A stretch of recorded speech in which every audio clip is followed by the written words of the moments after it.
చేస్తాను ఈ ఫర్టిలైజర్ షాపులు. నకిలీ విత్తనాలు అడిగటో లేడు, పంట వండలేదని వాని దగ్గర పోతే మాకేం తెలుసు, మేము తయారు చేసినామా, మా ఇంటి దగ్గర ఇస్తానమా, వాడు కంపెనీ ఉన్నాడు పో. ఎవరిని చెప్పుకుంటాడు రైతు వాని బాధ?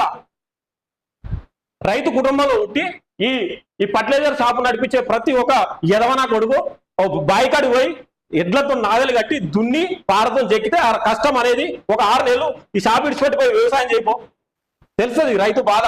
మీరు కాదా ఇండైరెక్టే మీరు రైతును చంపుతారు అప్పుల పాలు చేసి. ఒక్కొక్కటి చూద్దాం, నేను చెప్తా, ఇప్పుడు లెక్క చెప్తా చూడు. ఒక లారీ, ఒక పెద్ద లారీలో మందు బస్తాలు, యూరియా కానీ 20 కానీ డిఏపి కానీ ఏమైనా ఒక 1000 బస్తాలతో ఒక లారీకి, ఒక లారీలో ఒక 1000 బ్యాగులు వస్తాయి. 1000 ఇంటూ ఒక బ్యాగుకు 200 రూపాయలు వేసుకున్నా 2,50,000 రూపాయలు, 2,50,000 రూపాయలు ఒక లారీకే ఒక ఫర్టిలైజర్